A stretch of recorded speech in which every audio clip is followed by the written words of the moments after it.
This meeting is an in-person meeting and online remotely. If you are having technical issues remotely, please contact somebody in the meeting and we'll do our best to support you.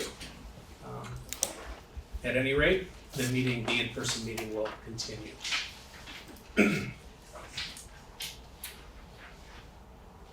This is a reorganization meeting of the school district board, and it's nice that we have all 10 members here in person. So we'll start this meeting, and at this time I will take nominations for the position of board chair of the school district. Yes. I'd like to nominate Deb Stanley. Okay. I'll second. Are there any other nominations? Okay. All those in favor? Discussion. Go ahead. I have a short statement to read. I want to begin by acknowledging the time and dedication that serving as chair requires, and by thanking Deborah for the work she has put into that role. Each of us has a responsibility to exercise independent judgment when voting on the positions of chair, vice chair, clerk, and representative to the supervisory union. And I, like all of you, take that responsibility seriously. My vote tonight reflects a difference in governance philosophy, rather than a judgment about anyone's commitment or effort.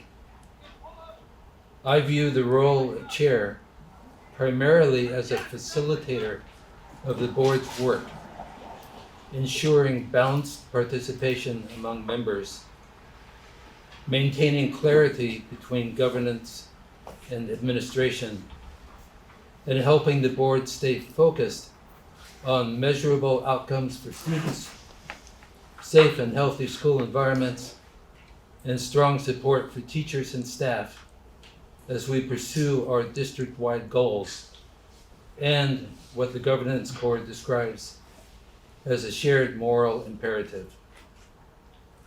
In recent months, however, I have become concerned about the growing concentration of responsibilities and influence in a single role, including numerous committee and chair assignments and acting as a primary liaison between the board, administration, and legal counsel. While these contributions are clearly made in good faith, concentrating so many functions in one position can unintentionally blur the lines between governance and administration and create the perception of hierarchy within what is intended to be a board of equal members. I believe it is important that our board maintain a clear and visible independence from the administration. The strength of a governing board lies in its ability to deliberate openly, ask difficult questions, and provide oversight while respecting the superintendent's responsibility for managing the district. In my view, the board functions best when responsibilities are broadly shared and when the chair's role remains focused on facilitating the work of the entire board rather than concentrating authority. While centralizing responsibilities can sometimes appear efficient, strong governance depends on shared ownership, transparency, and clear role boundaries. For these reasons, I will be voting for a different direction in board's leadership this evening. My vote reflects my perspective on governance structure rather than any personal criticism. And regardless of the outcome, I remain committed to working collaboratively with the chair and all members of the board in service to our students and community. And I ask that this be entered into the minutes. Do you want to give that to me? And I'll send it to you. Okay. Okay, we have a nomination of Deborah Stanford for board chair. All those in favor signify by saying aye. Aye. All those opposed, nay. Nay.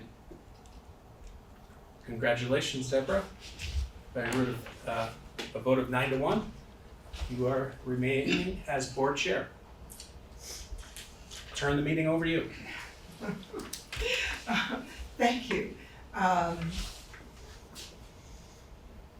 I used in the orientation meeting yesterday, the word leader came up, and I shifted from that word in that meeting, my discomfort with it, to facilitator. And I did say in that meeting that the board chair is the leader only insofar as the will of the board is expressed. And so I didn't intend to say that at this meeting, but I think it's appropriate. And I thank you for your support, I thank you for your guidance. And I used an adage, and cliches are always problematic, but sometimes they exist for a reason. I used the cliche when I first became chair, we are all in this together. And I really do believe that. And okay, moving forward this evening, nominations are open for vice chair. I nominate Kim Price. I'll second that. Okay. Kim has been nominated. Are there any other nominations for vice chair? Discussion? Okay. All those in favor of Kim Price as vice chair, please indicate by saying aye. Aye. Any opposed? Nay. Okay, the ayes have it with one nay. Kim, welcome, you are vice chair. Moving forward, the nominations for board clerk are now open. I nominate Matt Shibley. And I'll second that. Okay, are there any other nominations?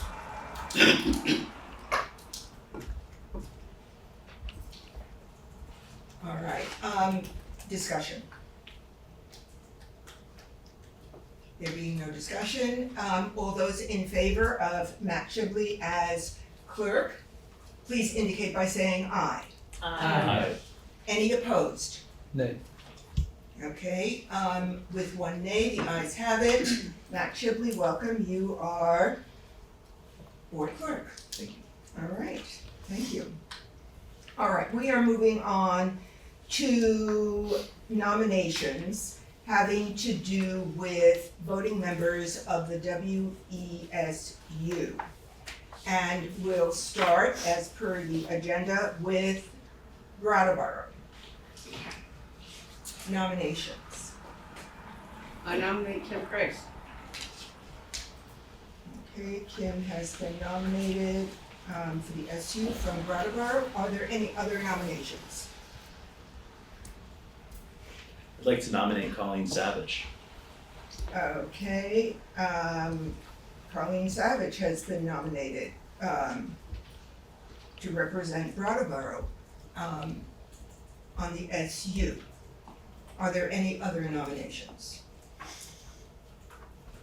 All right, discussion?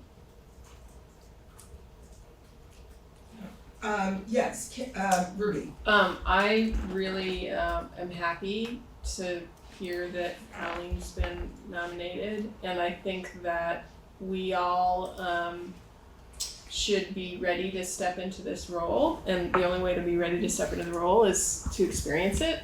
And I think in Brattleboro you have a tough time, you have one seat and 4 people, but I think sharing it and passing the baton is really healthy and good, so thank you for stepping forward. Okay, all right. Yes, Kim. And I will be happy to vote for Colleen. We'll vote for you. That was not the point, Colleen. I thought we were just being friends. We are being friends, but I think you would be great on the SU. I appreciate it, thank you. Yeah, and it's more than friendship. Yes. Yes, it's much more than friendship. Yeah, to put in my 2 cents. All right, any further discussion? All right, all those, well, this will be interesting. I'm not gonna do a voice vote. I'm happy to recuse myself from the vote and just have Colleen as the vote, as the person nominated. Kim declines. Okay, Kim declines. All right. So we have one person from Brattleboro nominated to be on the SU. We are at the point of voting. All those in favor of Colleen on the SU representing Brattleboro, please indicate by saying aye. Aye. Any opposed? All right, Colleen, you're on the SU. Cool. Okay, we are up to Brattleboro. I'm sorry, we just did, we are up, sorry about that, we are up to Dummerston. Nominations. I nominate Deborah Stanford. Second. Okay. Well, I can't very well say any other, right, okay. I can say that, any other nominations representing Dummerston? Any discussion? All those in favor of Deborah serving as the Dummerston representative on the SU, please indicate by saying aye. Aye. Any opposed? All right, we are on to Guilford. Nominations for the position coming from Guilford. You want to try it? I'll do it, yeah. Yeah, I'll nominate Jocelyn Fritz. Um, I'm nominating Jocelyn Fritz. yes. I'll second it. Thank you. Okay. Are there any, Jocelyn, you've been nominated, Yes. representing Guilford. Are there any other nominations? Discussion. All those in favor of Jocelyn, representing Guilford on the SU, please indicate by saying aye. Aye. Any opposed? All right, moving on to Putney. Open for nominations. I nominate Ann Beekman. Okay, and you have been nominated. Are there any other nominations? I nominate Ruby McAdoo. Okay, I decline. okay, Ruby has declined. And so Anne is the sole nominee representing Putney on the SU. Any discussion? All those in favor, please indicate by saying aye. Aye. Any opposed? Nay. Okay, the ayes have it. And you are the representative from Putney on the SU. All right. So, those individuals on the SU are Colleen, Deborah, Jocelyn, and Ann. All right. So we are up to establishing meeting days and time frames. To date, we've been meeting on the second and the fourth Tuesday of the month. Meetings generally start at 6 p.m. Is there any opposition to that or any recommendations? Yes, Matt. Just to check, I love the Tuesdays, I love the second and fourth Tuesday. I wonder if there's appetite in the board for the purposes of supporting administration to start earlier. I know there's that might butt into dinner times, but it might also get us home sooner. So I didn't know if there was an appetite for a 5 o'clock start versus 6. It's difficult for me being full-time work. Okay, all right. Any other comment to this suggestion? I mean, I could do 5:30. Like, I can offer that, cause I can get done at 5, but I can't do 5 start. Okay. Paul? So Okay. I think 5:30 is a nice compromise. Yeah. I like that. 5:30? I like 5:30. That works for me. Okay, Ruby? I think that I would like to suggest that if we do that, we be prepared in a month or two to ask ourselves, how's it going?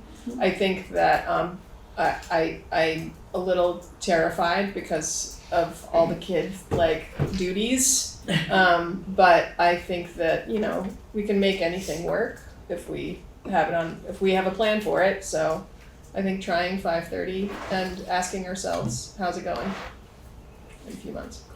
Is there any sense that whoever joins via Zoom would be better served if it were 6 rather than 5:30?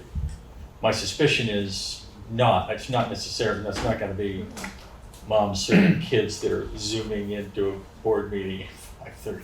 Just a thought. Yeah, I think that the real concern I have is I feel much more engaged when I'm in person, and so the racing from Putney with the kid responsibilities is I already am late often at 6. But I still think it's worth trying.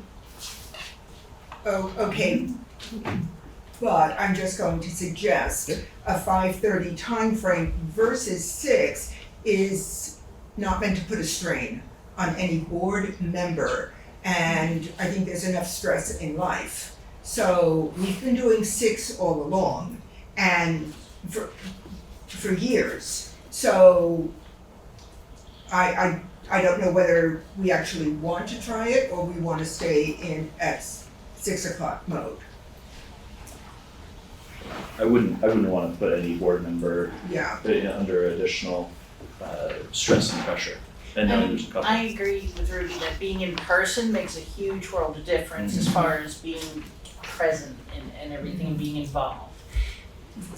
Alternatively though, I mean, I work online as it is, so if I have to, I can Zoom. I mean, Well, there's a but- conflict for work. But if the difference between 5:30 and 6 is a Zoom versus Right. in person, Well, 6 is easier by far. then it But- sounds as if let's stay with 6. I'm hearing. We should not put any No, one member at a disadvantage. no, a half hour, Zoom, 5:30 might be too early for other other responsibilities and whatnot. Okay, sort of getting settled and, yeah. So let's stay with 6 p.m. And let's try Right. to end a half an hour early. That's on Brian. Brian, we're in this together. Mhm. Okay, that is, I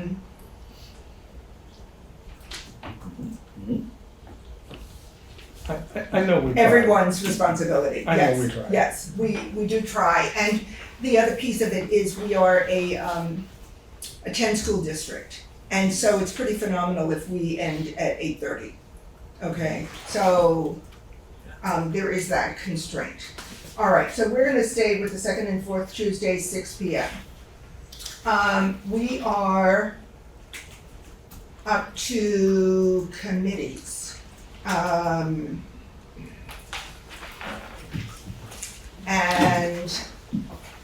there was an attachment, so everyone has seen the committees. And I would like a sense that the committees are up and functioning immediately. So should we start with the Personnel Committee? Okay, Ann Beekman? I'll stay.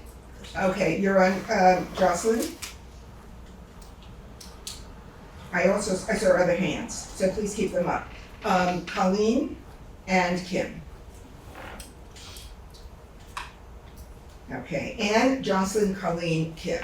All right, Policy and Amendment Committee, Excuse me, I'm sorry. is there, Tim. can we have discussion about the personnel committee? or I can save it for later. Let's just do committee assignments right now, and on another occasion, because I just want a sense of timing, we have a public information session. So, let's have the personnel committee on a future agenda to talk about, its viability, and I presume that's what you want to talk about. Absolutely. Okay, well, we'll do it at a future time, when the current members have a chance to meet and chat. Okay, policy and amendment, Excuse me, yes, Tim, and I'd like to add myself to the committee. okay, so you are now the fifth person on that committee. Okay, and, And there'll probably be six because. Yeah, I'll step away if. Because there's usually somebody from Vernon. oh, Well, there could be six, But that's a different Yeah, board. no, That no, doesn't count for a. no, it doesn't count, but I just, yeah, okay, so we've got someone from Vernon as well, and, we are at capacity, on that committee, and that's a heavy-duty committee. Madam Chair, I thought I heard colleagues. Yeah, I can step away from it. Oh, you are stepping Yeah, away. that's fine. I Okay. don't need that many people for All an right. update. Okay. Thank you very much. Yeah, you don't want to be like kicked around. Is there a limit to the number of people on the committee? Yes, quorum. One If more. there's six, that's a board meeting. So no more than five. Okay. Yes, the longstanding issue of quorum. All right, Policy and Amendment Committee, Paul. Ann, I like dropping in, but it can't be consistent, Okay. unfortunately. I'm gonna put myself on that as well. So, yes, I do realize that. I'm just gonna, Jocelyn, you will come when I you pop can. in when I, Okay, non-voting member. correct. Absolutely. And Tim, are your hand up for policy? Okay, If Tim. I can give my 2 cents. 2 cents is great, and as many board members can attend any committee meeting. I think the count is really about, well, I'm not sure. Yeah, see, I'm doing a pause on that as well. Let's stay on the right side of open meeting law. Let's stay on the right side, and no more than 5 board members present at any committee meeting, whether they're voting or non-voting. Okay, so, yeah, so, policy, wait 1 second, okay, Policy and Amendment Committee, Paul and Deborah, Tim, yes. Ruby. I think that we're in the clear and that the committee, as long as the committee is appropriately warned and the actions that are taking place at that committee are like actionable by the voting members. If there are board members, I as long as there's no board business being acted upon, I think it's okay. It's certainly worth checking, but I don't feel think as if it's a committee of the board, then it's board business. But it's certainly a question to ask, and it's one of these gray areas of open meeting law. Okay, finance, so we've got Kim, we've got Paul, we've got Ruby, Brian. Is your hand up or down? Tim. Sorry, it's going up and down, I'm not sure where my eye is going in the moment, sorry, I didn't mean to be quite so sharp-spoken. All right, so on finance, we've got 1, 2, 3, 4, 5. Well, I certainly can't join. Okay, so but I can certainly be present, I presume, and sit in on those meetings in that gray area. It's such a, all right, so Tim, Deborah, I can step aside if you, No, you're on it. No, sorry. And I think it's good that we have a member from each town on it. Yes, so. I think so too. I agree. And I also think it's good for the board chair to be as involved in finance as possible. As a non-voting member, that's fine with me. Tim, Brian, Ruby, Paul, and Kim Price. So thank you for keeping an eye on the towns and the representation of the towns. All right, we are up to Social Justice Committee. Yes, I know Jocelyn. we've discussed merging social justice and the programmatic and performance equity, and I think that makes a lot of sense. Yeah, and I'm gonna jump to something that came up. I'm gonna move to the Programmatic and Performance Equity Committee, and I would like to. Yeah, and that committee has been dormant for much of this academic year. And I don't know if board members have read our own independent budget review committee report thoroughly, from beginning to end. This is my understanding, and the way I view this report, it's our own auditing system of where we stand. And on page 12, which is the last page, there is a very, very strong statement coming out of this committee having to do with PPE and how critical PP is to assuring equity across our 10 sites.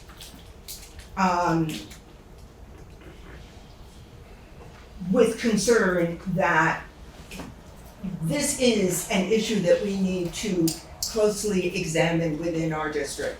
That's on page 12. And it's so I'm really going to strongly recommend that we focus on programmatic and performance equity committee and find a way to rejuvenate that committee. So I'm gonna leave social justice for a moment and go to that committee. Excuse me. I'm sorry, Tim. Yeah, I thought Jocelyn made a recommendation, not a motion, but a recommendation to combine these two. I didn't hear any voices pro or con against that recommendation. I took the initiative and I moved, since there is an overlap, I think, between the two, and I moved to the PPE committee. So whether we combine it or not, so be it. Brian, I saw your hand up. I wanted to have more of a discussion around Jocelyn's recommendation. Okay, discussion around Jocelyn's recommendation to combine the two. So Brian. if I could say, I read the third paragraph from the bottom, page 12 also. I wondered what information the IBRC was looking at that they came to that conclusion. So I had two thoughts. One was that I want to know more what they were referring to, but also I don't know that that's inconsistent with the suggestion of combining with the Social Justice Committee. This indicates that the Performance and Programmatic Equity Committee could be focusing on resources, but that doesn't seem to be incompatible with what I know about the Social Justice Committee. And you're right, the committee has not done that much in the last year, but I don't know that the Social Justice Committee has done that much either. And so, since they both are focused on equity, but in various forms, it seems reasonable to think that they might be able to be combined. I'm certainly not pitting one against the other. So, other comment about this? Ruby? So I understand and I get the desire to combine the two committees. I think that when I look at the mission of the two committees, I see some overlap, but I think there are some particular focus in each of them that deserves its own space. So that's my only concern about combining them. That being said, they're both relatively inactive, and so how do we prioritize them?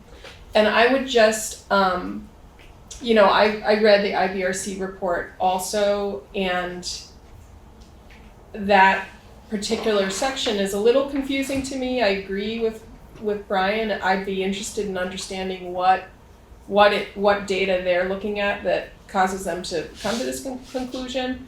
But I think that the thing that I read in there, at first, it started with a statement around equity in our district and how are we achieving it. And then it switched to discussing the Programmatic and Performance Equity Committee. And to me, that highlights a concern that's been there all along with that particular committee. And we tried to fine-tune the mission to make this clear. The work of the district around equity has been ongoing. And it's been, we get reports on it from the administration. Right. And I think it's really important to underscore that. Does it mean we are done with the work? No. We have work to do. And the role of the board is receiving those reports and having oversight. So I think we haven't been asleep at the wheel in terms of programmatic and performance equity. That being said, that committee, when it has been active, had some good work and did good things. I would love to see it revitalized. I just can't carry it myself, but if it were a functioning committee, I would serve on it. I just don't want to chair it. Okay. So, Paul? If I recall correctly, the PPE arose around the time of all the kerfuffle with Act 46. And my impression, at least, at the time, was that PPE was focused on, call it inter-school equity, versus what I see the Social Justice Committee working on, which is, universal issues of social justice and equity. And for me, I feel like the concern about lack of equity between schools, I don't get the impression that's a huge concern anymore. And so I really wonder if, when we look at PPE role, we're actually thinking about social justice and equity. And so, to me, I think it might make sense. I think it would be justifiable to fold PPE into social justice.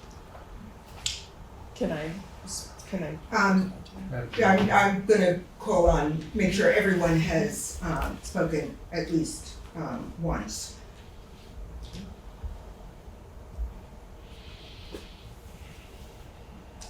I just want to say one thing about this, and then I'll call on you, Tim. It seems to me that social justice was the committee that really focused on some of the hiring practices and the 3 questions that are now part of the hiring process. It came out of that committee. I was on that committee when that was taking place. So from the point of view of the 2 statements, they're very, very different in aspect. I also want to say, the last time this came up at a board meeting, it was very clearly expressed that we're not asleep at the wheel in terms of what our priorities have been on this board. I just want to support what Ruby just said. Tim? First, about 4 years ago, I was on the PPE, and we did a year of hard work looking at equity in girls and boys sports in the high school. That was important work and we achieved a lot, I think, doing that. But that work is done. I think I agree with most of the voices here. That these two committees should be joined. Social justice permeates every committee, everything that we do. Hazing, harassment, bullying certainly is part of that. And that's an overriding concern. That's one of the board goals, in fact, one of the 3 board goals that we've established. It really, the entire board is concerned about social justice and hazing, harassment, and bullying in everything that we do, I hope. PPE, I think if there was the other thing I wanted to say is viability. We dropped social justice because nobody wanted the chair. And I don't know if anybody here is willing to step forward to chair. The last chair that we had was Eva Nolan. Okay, Matt. I'd like to, I believe there's some consensus amongst the board. I'd like to make a motion that we combine the Programmatic and Performance Equity Committee and the Social Justice Committee. I'll second it. Okay, any further discussion? Ruby? I think that, thank you for moving us along and making a motion. I think I wanna, before we vote, I just wanna make sure that we're completely aware of the types of things that have been and were on the agenda for the Programmatic and Performance Equity Committee. We had just resolved our involvement in and speaking to the changes in the food service system, so just wanting to acknowledge that. We had been focusing on equity and access to pre-K. What are we hearing around that? Equity in terms of middle school, which is something that Riley and Willow have been working on, so it was kind of sad that we couldn't kind of have meetings that they came to, but that was, are each of the middle schools that we have receiving the same, are those kids all academically and socially and like in sports receiving the same access to experiences in their middle school life?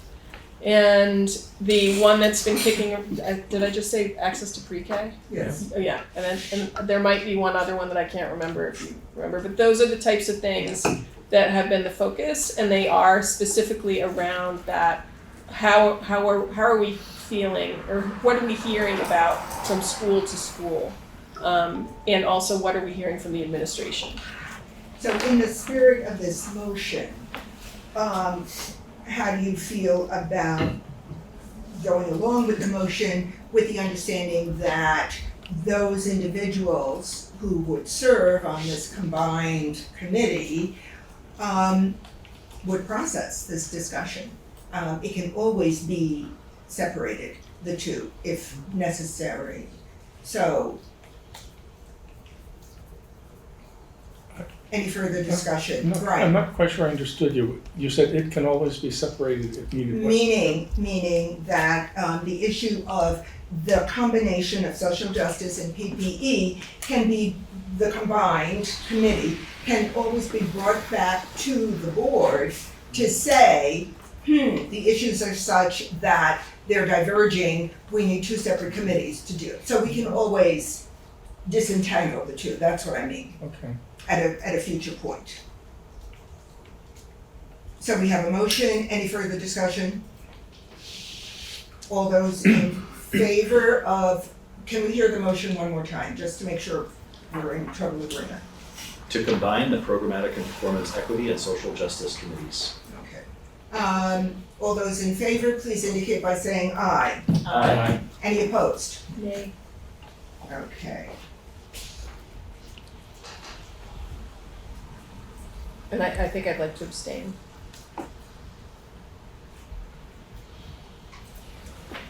Okay.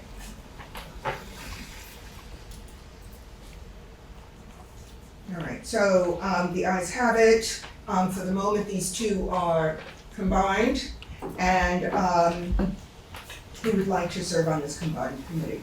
I would. Jocelyn?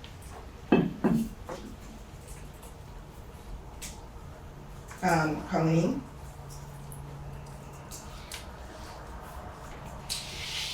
Matt? Brian? Okay. Is there space for more? How many? We've got 4, space for one more. I would like to serve on that committee. Okay, Ruby. Okay, 1, 2, 3, 4, 5. Okay, Jocelyn, Colleen, Matt, Brian, and Ruby. Okay. Question. And I would think maybe one of the first orders of business, and I'm not on the committee, but is to just make sure what you look like and what the goals are, and, right, is this working? So is- Tim? my understanding is that if there's 5 people on a committee, then other board members can't drop in. I don't, yeah, that's a very fuzzy issue, and I realize that with finance, there are already 5 people on the committee, and I talked about dropping in, so that would be a 6th. Ruby makes an excellent point, that these are all warned meetings. None of these committees, whether it's 2 or 3 board members on the committee, we cannot meet unless it is warned. If it's warned, it's a public meeting. So we can only have 5 voting board members. Any number can drop in. It's a warned meeting. So I'm sort of shifting my gears as I hear the rationale. So yes, you can drop in. Yeah, that was my conclusion too. Yeah, If it's warned, then we yeah, I need to hear it in my head, voices going off. Okay, we are up to communications committee. Communications. Ruby, I see Matt's hand. I see Kim's hand. Okay, great. Ruby, Matt, and Kim Price. Okay, on communications, perfect. All right, we are up to board representatives to leadership council. My understanding about how leadership councils work, we're probably best positioned if we stay with the assigned school over the course of the academic year and make the shift in August at the beginning of the new year. So that leaves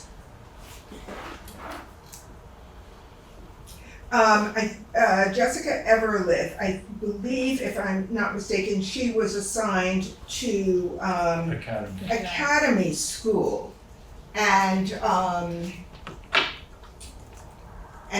we do have a new board member. Welcome, Paul Smith, indeed, yes. And are you comfortable Totally. being assigned to Academy? Okay. Yes, tomorrow night. No, Thursday. Yeah. Okay, perfect. And once again, regarding leadership councils, we are all free to roam and move about. And just so that we can hear names, who is doing Green Street at this point? Colleen. Okay, thank you. And Oak Grove is Matt Shibley. Matt. Dummerston is Deborah. Guilford is Me currently. Jocelyn. Putney? Kim. Bams? I think it's Tim. Okay, thank you. Okay, thank you very much. You are there, aren't you? Yes. Very much. Okay, great. BUHS Ruby. and the WRCC? Yeah. Ann. All right. EES, Early Education, Brian. All right, great. We all have an assignment. Perfect. Tim. There's one more committee which is, I think, very important, since special ed students comprise about 20% of our students, but it's not a board committee. Nevertheless, I think it's good that the SD have a representative on CPAC. So I'm going to be volunteering myself to be a rep on CPAC. Okay, that's great. I do believe CPAC is part of the supervisory union officially. I do hear your rationale, Tim. Okay. Ruby. And I think that this is another thing that would appropriately live in August, but just acknowledging that the board representation to the student advisory SAC. Yeah. Student Advisory committee. Yes. That's something that I think appropriately goes through the school year, but I think it's healthy to think about what a plan in terms of sharing responsibilities. Okay, that's great. Okay. Jocelyn. I would like to just say that I think it'd be a good thing for everyone if we were to kind of shift in August in between years for all the different leadership committees so people can learn the different areas in schools. Yes, that is typically when we do that. Yes, absolutely. Thank you. We are up to letter H, which is board orientation.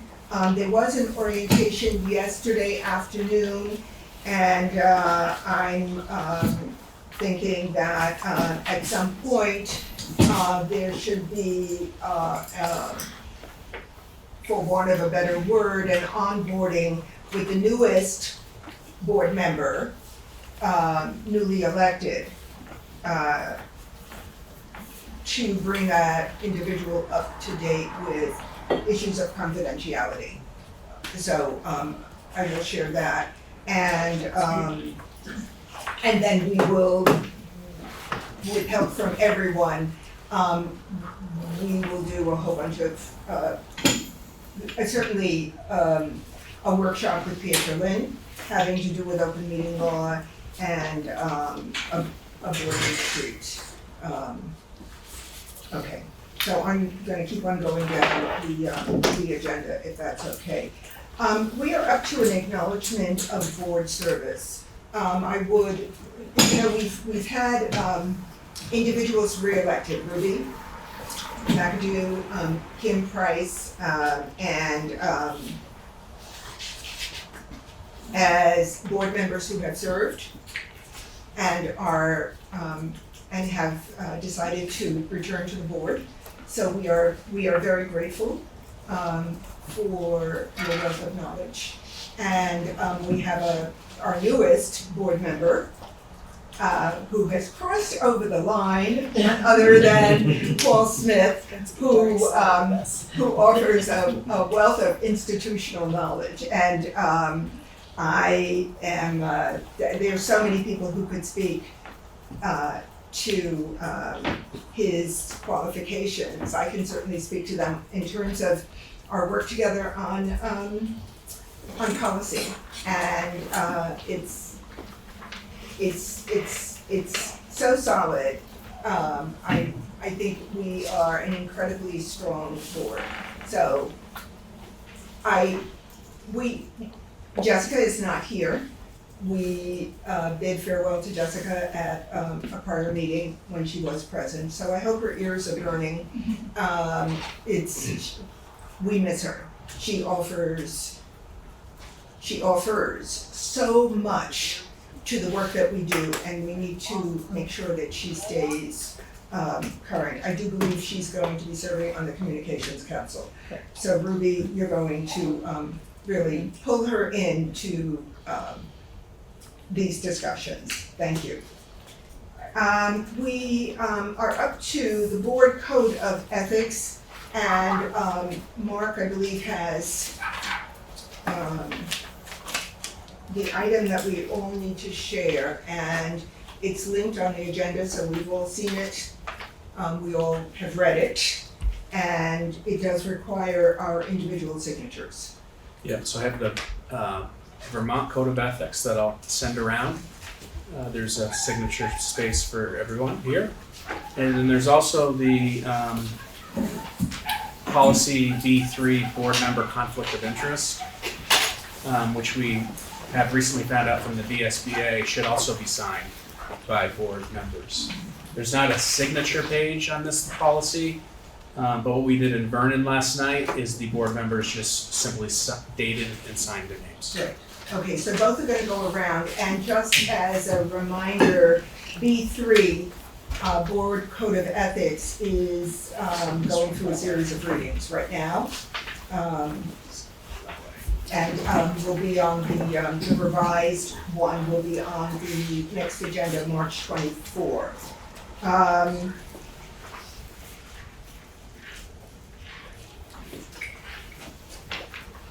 And I'm looking as we as we get beyond this, we are up to the public information meeting. Yes. My apologies, Madam Chair. Do we need a motion to adopt the Code of Ethics? Yes, we do. As it were, I motion that we adopt the Code of Ethics as written, and also co-sign policy B3. Second. Discussion. Tim?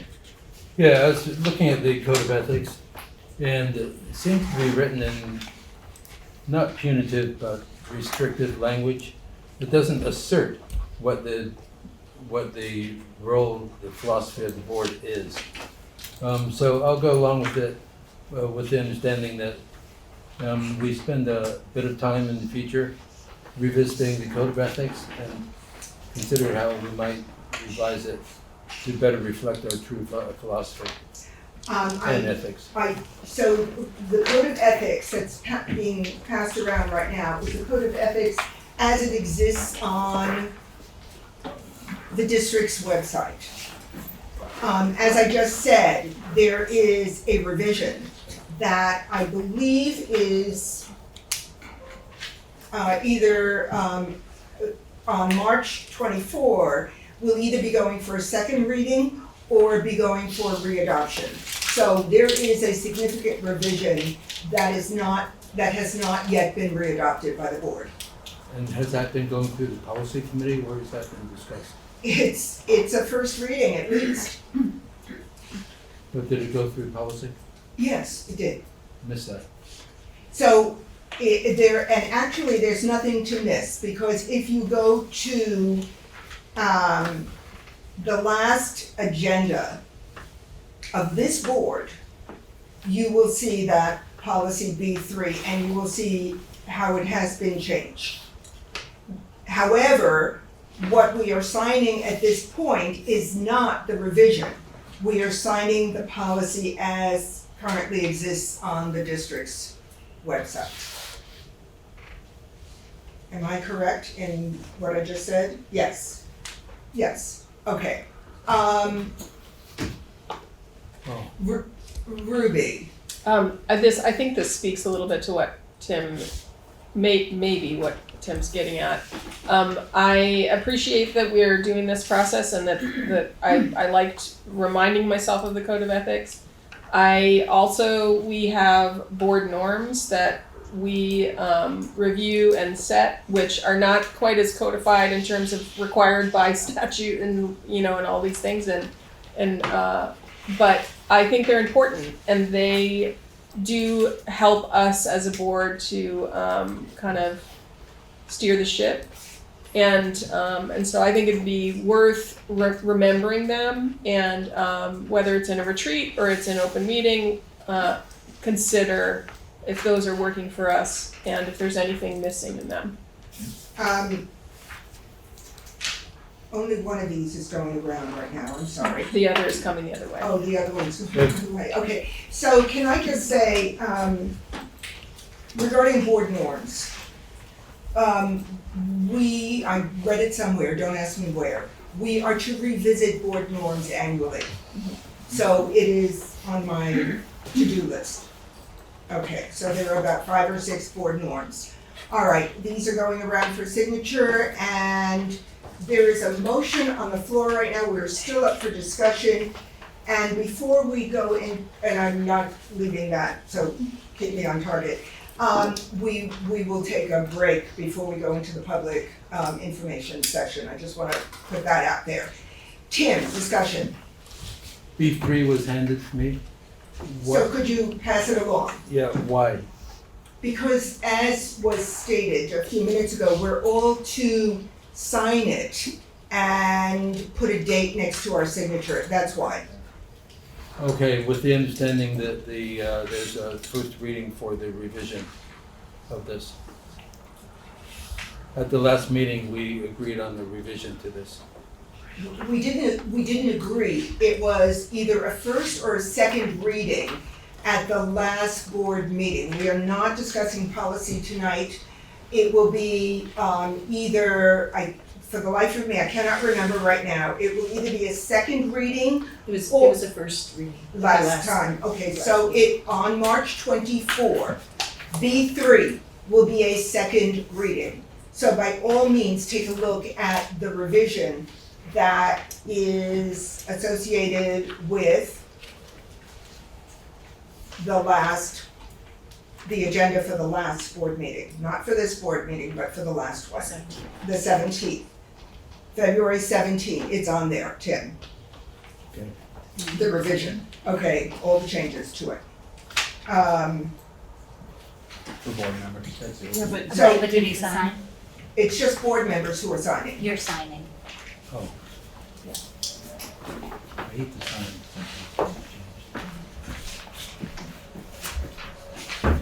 Okay, so, we have a motion on the floor right now. We have a motion on the floor to accept both, can you read it back, please? Yeah, to adopt the board code of ethics as written and policy, and co-sign policy B3, conflict of interest. Okay, and is there a second? There had to have Yes, been a there second. was. There I was. did. Okay, good deal. And, any further discussion? All those in favor, please indicate by saying aye. Aye. Any opposed? Oh. Any abstentions, any negatives? Okay, so we just voted to pass that. I noticed that there's one thing that the central office did not put on this agenda, and that is whether we are going to continue with Robert's Rules of Order for the simplified version of Robert's Rules of Order, which enables the chair to present a motion and enables the chair to vote. We have been using a second, it sort of helps solidify the motion that's up for discussion. So are we, for small boards, Robert's Rules for small boards, that's what it's called. Are we comfortable with staying I think so. with the way we've been doing business? I see thumbs up. Okay, as against Robert's Rules for large boards. All right, I don't hear any objection, I see heads nodding, so we're gonna go ahead with that. Okay, and that pause was for anyone who objects to that to say something. All right, pages are going around for signatures, and we did vote just now on the motion on the floor. We are up for we are ready for public information, and as I stated, we are going to take a break. And it is 6:11. At this point, I'm going to suggest that we take a 10-minute stretch. So we're gonna come back at just about 6:20. Returning to business, but I want to, I got it. I want to begin with just a little piece of board business, and that is a request that we add another universal pre-K program as one of our sites to the district, and it's the Horizon Early Learning Program. I don't know if we need to say anything more about it. All right. I move we approve what was the name of it? the Horizon The Horizon Early Learning Program. Early Learning Program to our And pre-K. it actually used to be Mulberry Bush, and they're changing their name and location, so. So name and location change from Mulberry Bush Yeah. to the Horizon Early Learning Program. Thank you, Kim, for that motion. Second. We've got a second. Any discussion? Okay, all those in favor, please indicate by saying aye. Aye. Any opposed? Any abstentions? Motion carries. Thank you, and I'm just gonna sign this right now.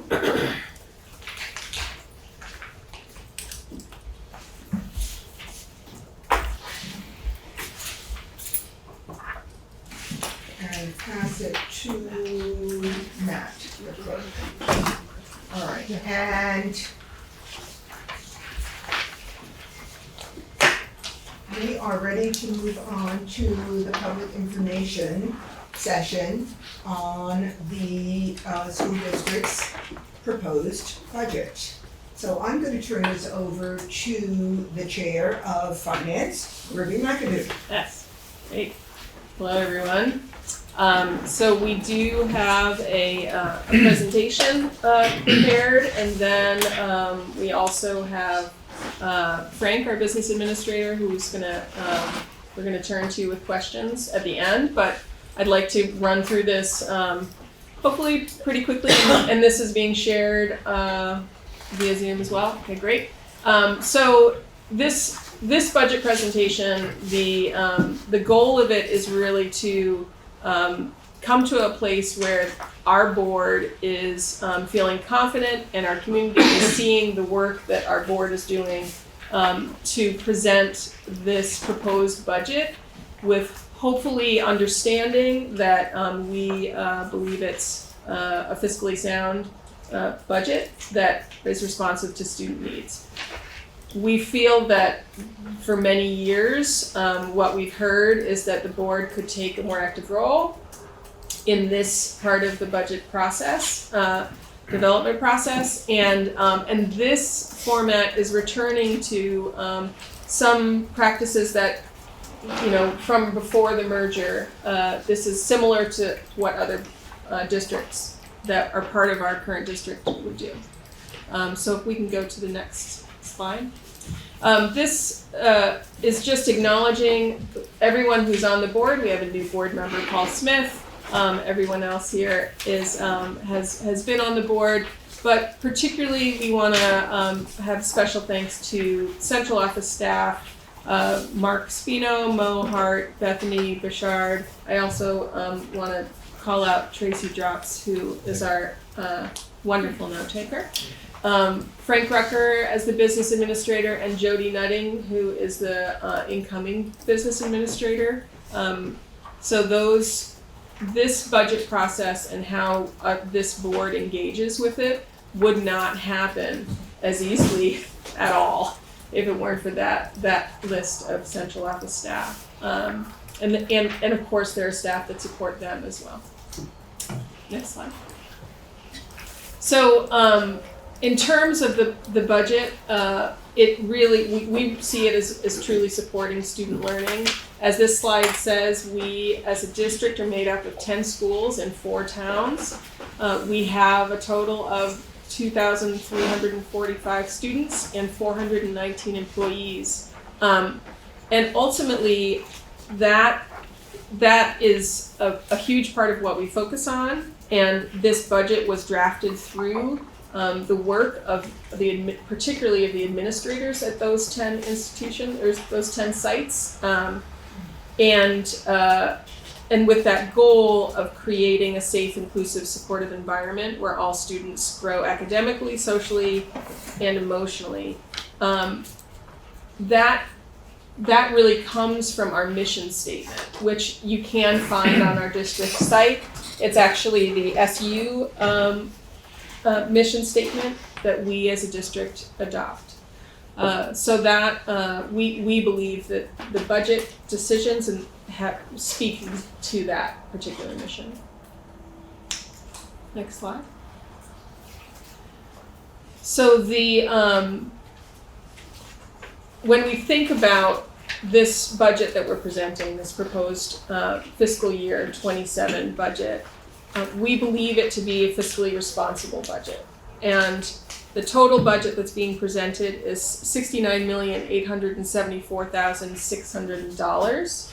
That's up 2.6% over the last fiscal year, which is what speaks to that fiscal responsibility. It's an appropriately small increase.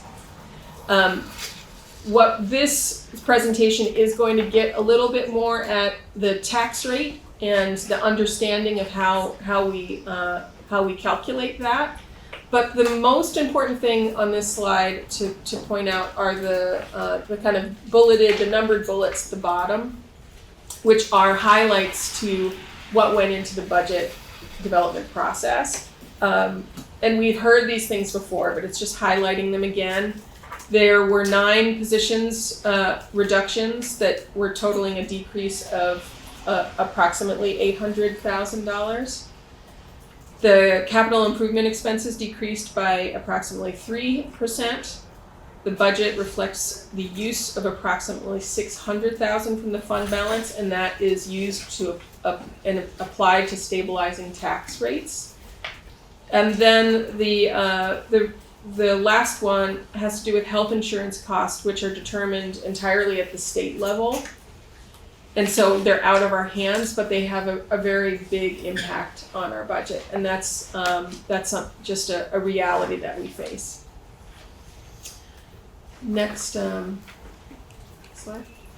So this slide is trying to help people understand the estimated change in education tax that they will see in terms of their own tax situation.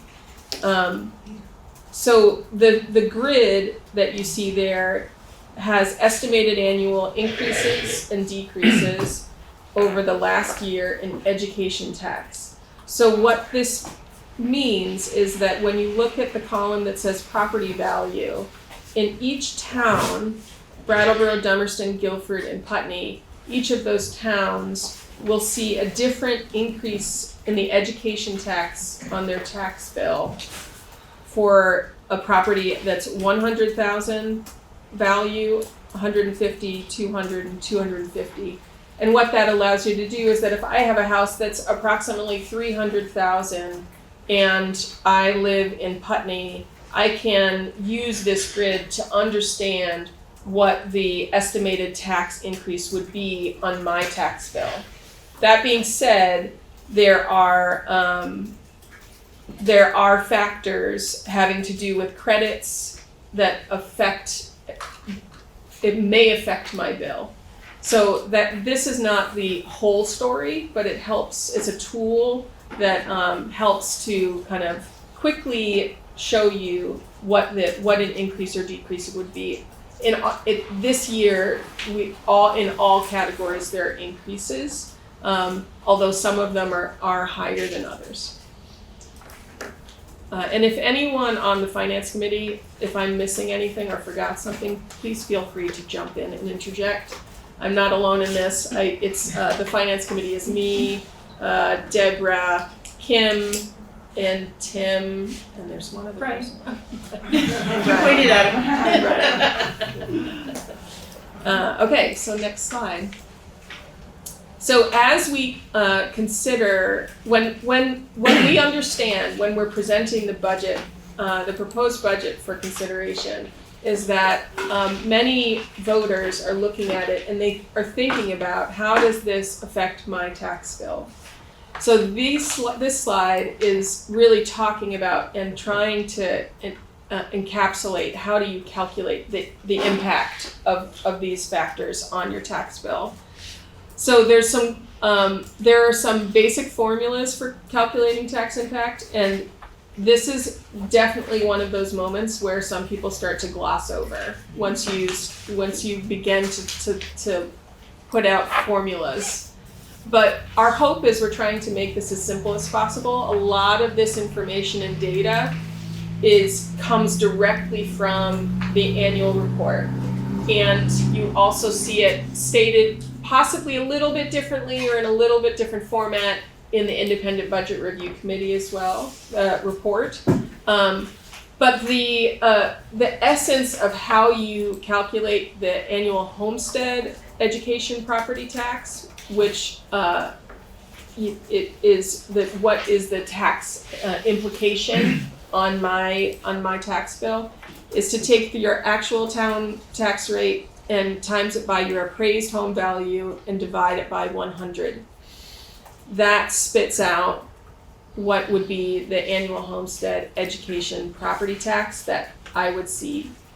So the example there of a $100,000 value home in Brattleboro takes that Brattleboro actual town tax rate, times it by the value of the home, which is 100,000, divide it by 100. So 1,955 is the education, the actual annual homestead education property tax that you would see on your tax bill.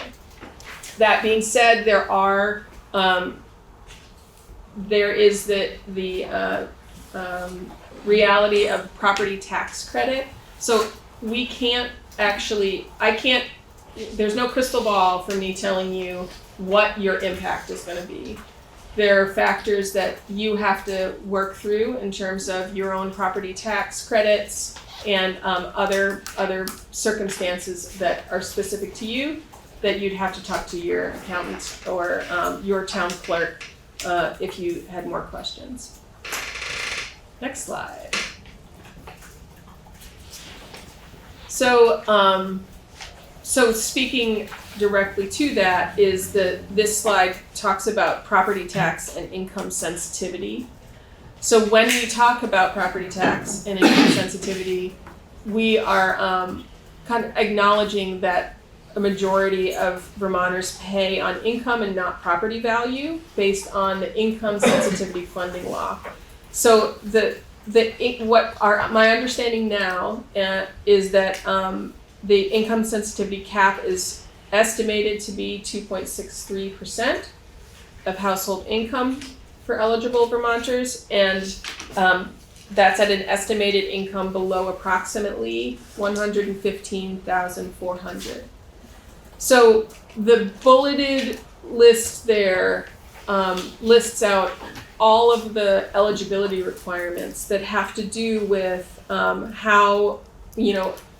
what to do in order to qualify for property tax credit. And the first one is really critically important, that if your property qualifies as a homestead and you have filed a homestead declaration for the current year's grand list. The hope is that if you have a homestead, you're filing that. That's really critically important. But so that's all I have to say on that one. Did I miss anything, Frank? Good. Okay, great.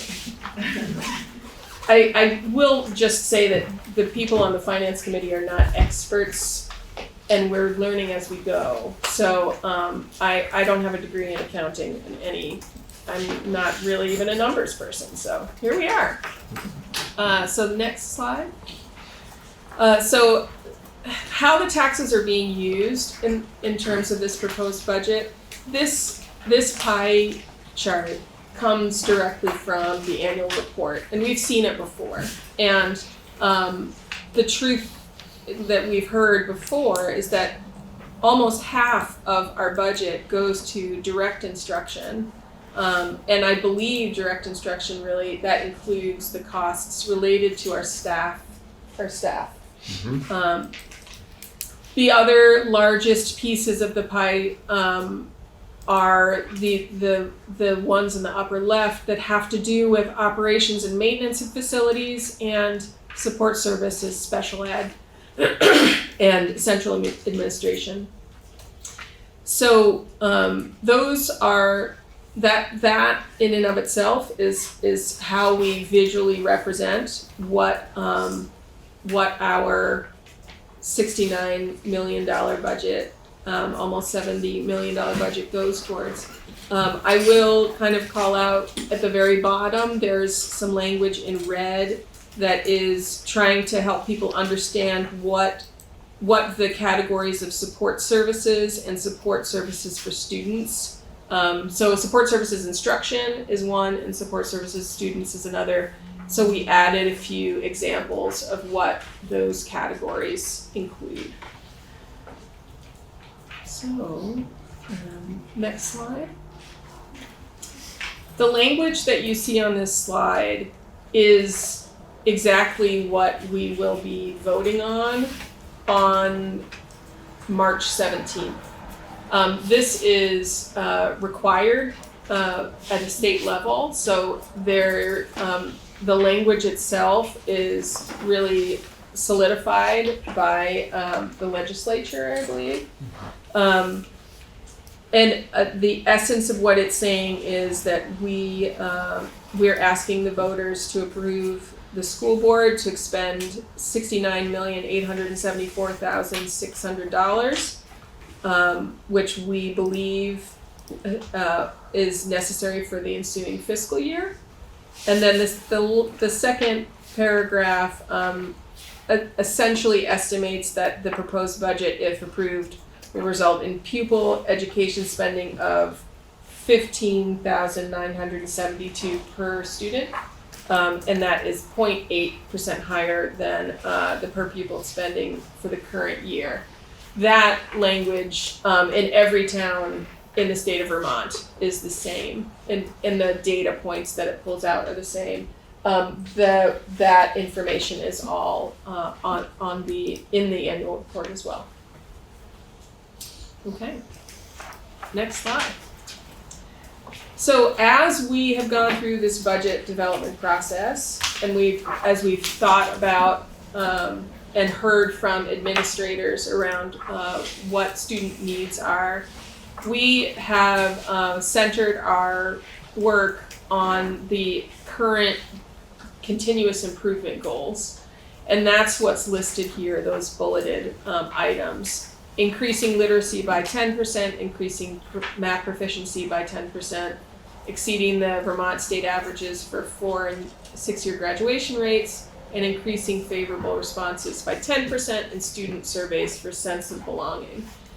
There is a link on this slide to the district site, which is where you can find the district-wide continuous improvement plans as well as the continuous improvement plans for each school site, which have, there's a flavor of all of these in all of them, but each site has its own specific CIP plan.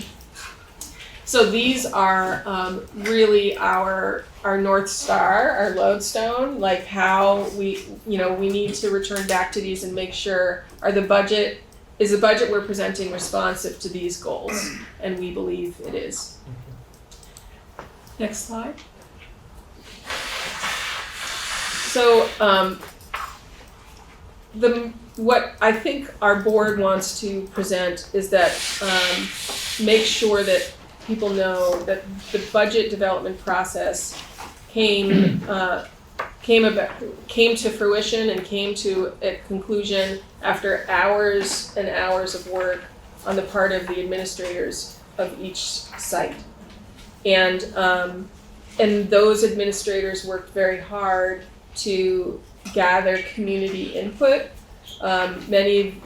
through all of them, through the leadership councils, through engagement with the finance committee, and therefore the board. So this board is proud to be presenting this fiscally responsible budget, and we believe that it meets our students' needs. There is a link on this slide also to the part of the website that focuses on these budget documents. It's a real treasure trove, and you can do some deep diving on the budget section of our website. So if you so wish, that's the link to that. Next slide. So something that this presentation is meant to allow for questions, allow people to see and have confidence that the board is is doing its due diligence in terms of the budget development process. But the most important thing for you to remember is that we would like we want everyone to vote. And voting happens in person in our annual meeting, which occurs on March 17th from 7 to 9 in the BUHS auditorium. So you must be present in person to vote. Childcare is available, and we do hope that people show up. And if you have questions, you are able to find whoever will answer them.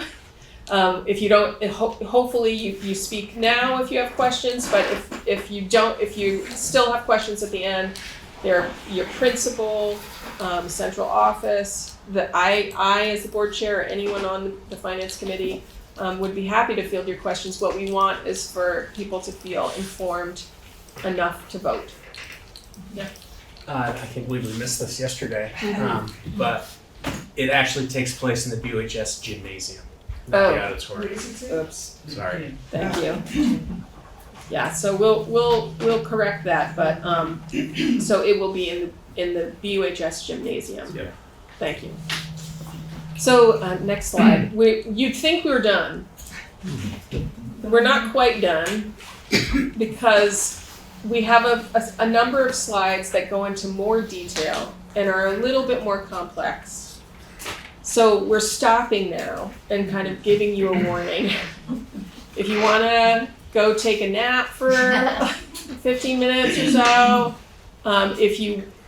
be prepared for a little bit more difficult data that we're talking about. And I do want to call out that there are links on this slide to the two really critically important pieces of resources in this process are the 2026 annual report, which includes the fiscal year 27 proposed budget, and the independent budget review committee report. Those are also on the website, but those are the key resources that we use in developing this slideshow and in considering the budget process. Next slide. So essentially, this slide is trying to get at that we anticipate that there will be changes to education funding, but right now we have to go with what is the current way, which is this particular those funding formulas that or the formulas that exist right there around how we calculate equalized tax rate and how that is used to calculate the actual tax rate. So those are formulas that are, just kind of shown there that we will walk through a little bit in later slide. Go ahead. So the basics of that formula, of those formulas, are in this top section where you see education spending. When we take the education spending and we divide it by the equalized pupil number count, that will give us the education spending per equalized pupil. So for our purposes, when we do that calculation, our equalized spending per pupil is $15,972, which is just below below the statewide cap. So there's no penalty that we experience because we are below that cap. I just want to briefly mention and note the footnote there highlights that if you're following along with the budget and what I've said earlier around the budget that we're proposing is $69,874,000. The education spending is less than that because it reflects a reduction, or that the grants, tuition, and other sources of revenue have been removed from that value in order to to be plugged into this equation. So that's kind of calling that out. That's something that is directed from the state level, and is consistent with how our practices for many years and practices throughout the state in terms of how you calculate education spending per equalized pupil. Next slide.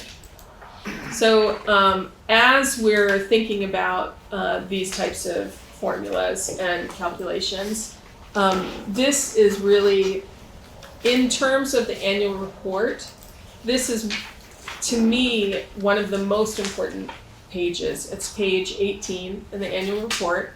This is an excerpt of it, which shows a lot of the data that we've that has been mentioned in past slides comes from here.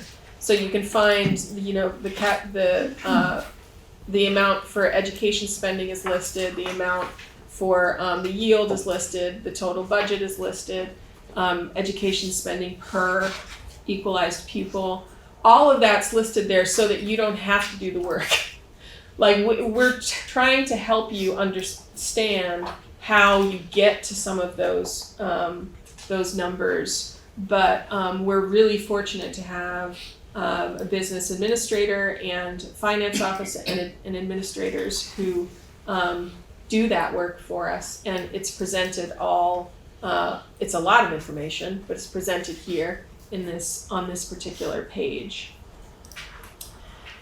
Okay, next slide. So we've mentioned, and the words equalized pupil have come up, and they come up regularly throughout the year. And the real thing to call out is that there's a different, the equalized pupil number is different than what our actual daily attendance is, the number of seats in butts, to take Nancy Weiss words. And the footnote at the bottom is what I would call to your attention, that the actual number of students in the WSESU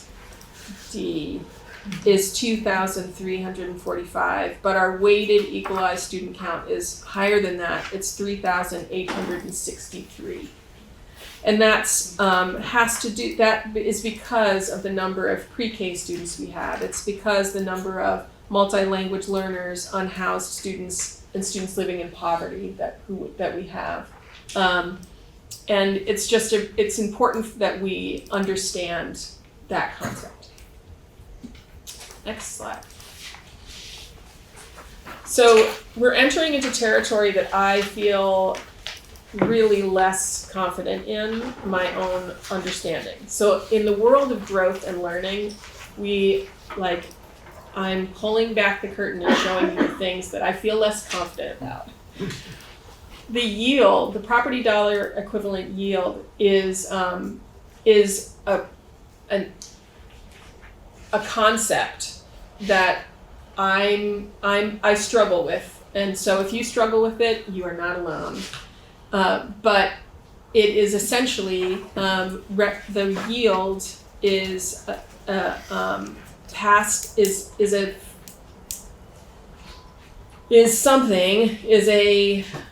number that is passed by the legislature, and it helps to set homestead, non-homestead, and income sensitized property tax rates. And so it is, what I think of it as is it's a number of value that we utilize to slot into these formulas that we're discussing that help us to determine tax rates. So this is really just calling out what the yield is this year, the percentage of change of that yield, and highlighting that that this comes from the Vermont state legislature. And Ruby, if I could just interject. Please. One, very short, because you're doing great.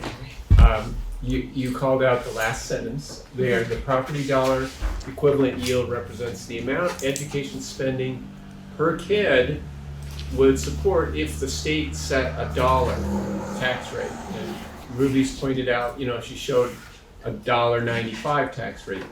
The way to understand what the governor's office is doing, the tax department, the legislature, as it relates to the yield, they're saying, well, there's about 78,000 kids in Vermont.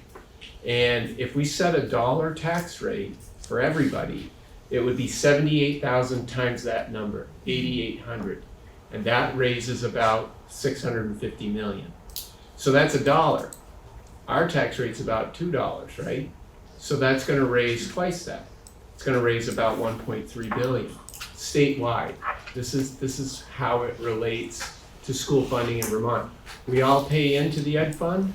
This is the mechanism that each local board goes through to set a tax rate that is based on that 8849, and it funds the entire state of Vermont. So that's how it's connected, that we're all in it together as a state. That's why if one district spends more or less than we do, it impacts the amount of the money that goes to the ed fund, and then that is shared universally. That's the connection to money and to us. Okay, next slide. So as people think about and hear about tax rates and think about their tax bill, the common level of appraisal is something that comes up, and so this and also this idea of a statewide adjustment in terms of the board equalized tax rate. So the common level of appraisal, also known as the CLA, adjusts local assessed property values to the estimated fair market value, and so this is calculated annually by the Department of Taxes and used to adjust the tax rate by town. So in our district, we have 4 different towns, and each of those towns have a different CLA and therefore have different town-specific tax rates. And all of that data is really, there's an abundance of that information in the annual report. This grid here is just trying to highlight and pull out some of that that is relevant to this question, and show from over last year and the budget from last year what the percentage difference is for each of those towns in terms of that board equalized tax rate. So, but the concept of the CLA, that sentence at the bottom, if the sale price of houses has been above the assessed value, a town CLA will go down. This typically results in a higher tax rate. Some of the differences we see between Brattleboro, Dummerston, Guilford, and Putney are having to do with that. Which towns more recently had a mass-wide reappraisal? Which ones are really out of whack and should have them? Those are outside of the control of the school board, but they have an impact on this education tax rate. Okay, next slide. Almost there, guys. So in terms of the impact of that CLA on the tax rate, this is just a further way. The next step is to take the school board equalized tax rate, divide it by a statewide adjustment, and that gives you the actual tax rate for each town, and that's the tax that's per $100 of property value. So I'm not really gonna spend too much time on this, but this is also, again, data that's just pulled out of the annual report.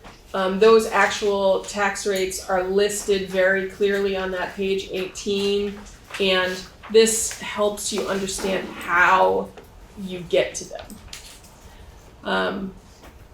And one more, just Yeah. connection. Yes, please. So Ruby's emphasizing that $1.80 is the board's equalized tax rate. Can you flip back to the prior slide?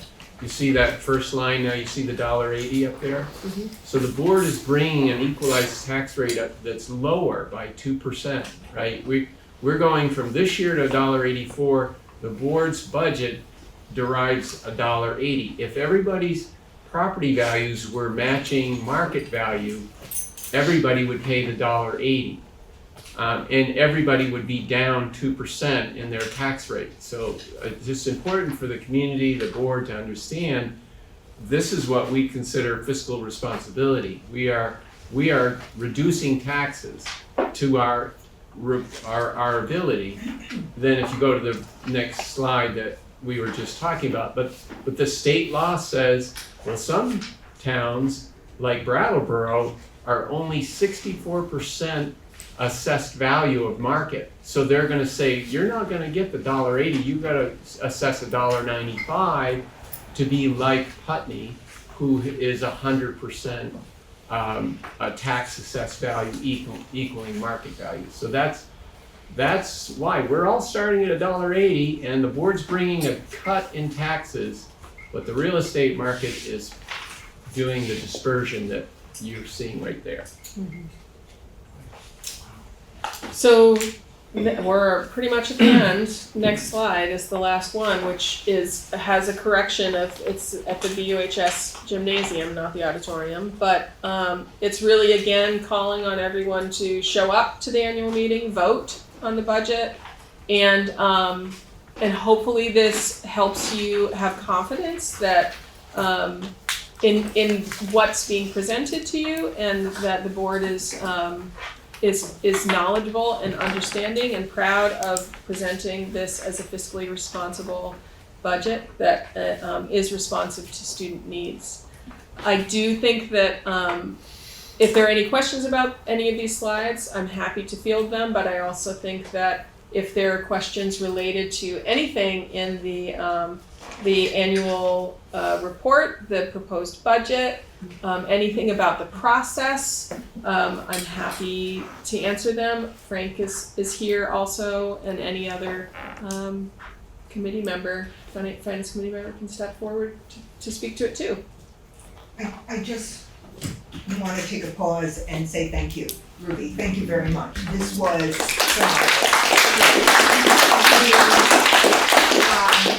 to put a narrative to the mathematics, to the process, to claim ownership over it by sharing this process with us. And this has come from an iteration of last year to full fruition this year. And thank you very much. Yeah. Of course. So we are open for questions, whether online or board members, community members.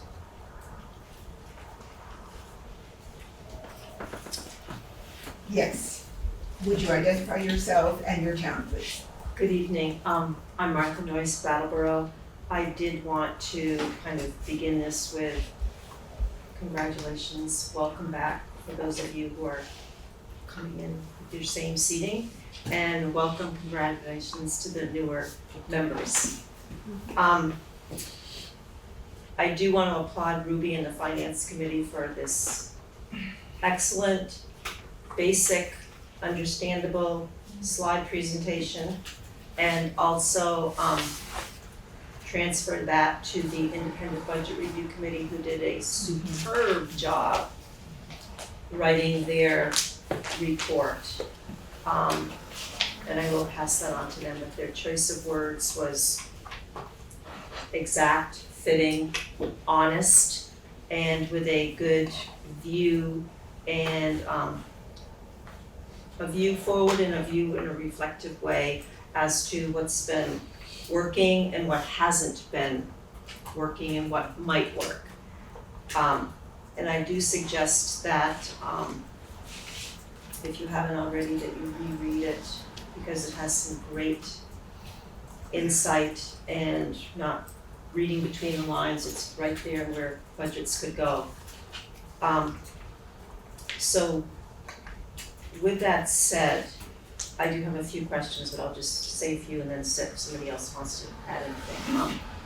I would hope that with this new breath of air that you are almost about to take with your finishing the budget and moving on to the meeting and then a newer frame of financial thinking, that the members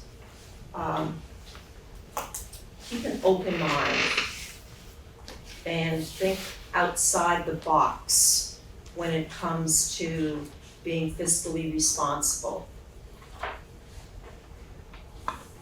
Have a voice, either in your committee meetings or here or amongst yourselves, that is representative of your constituents and the taxpayer.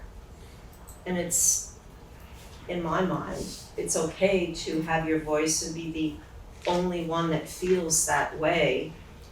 If it works, okay. If it doesn't, you've said what you need to say. And then also,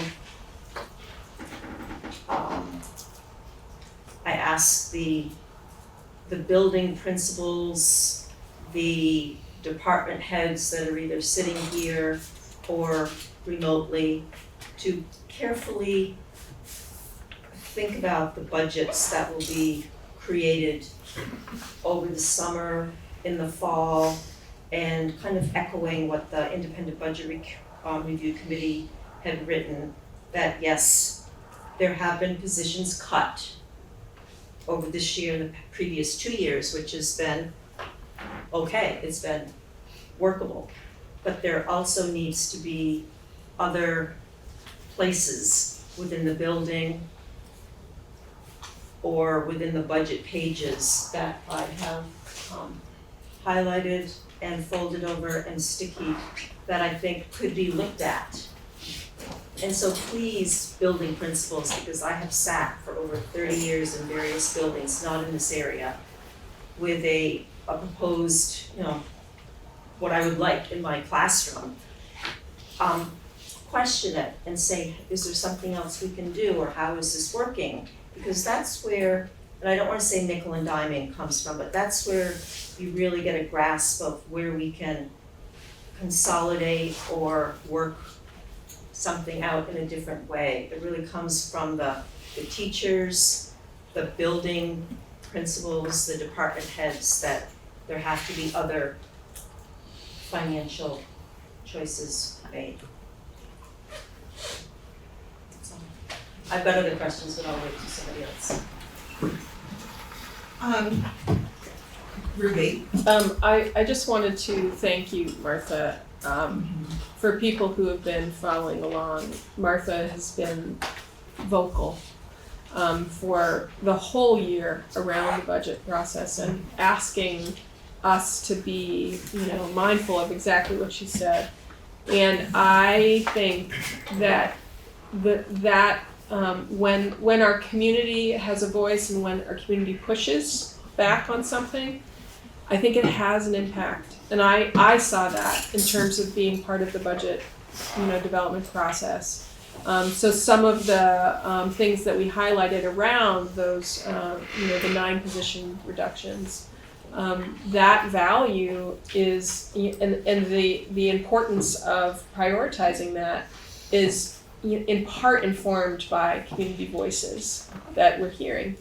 And I don't think it's just the finance committee that's hearing it. Mark's hearing it, all the principals are hearing it, and they're the ones that are doing the real legwork in terms of developing the budget that's being proposed today.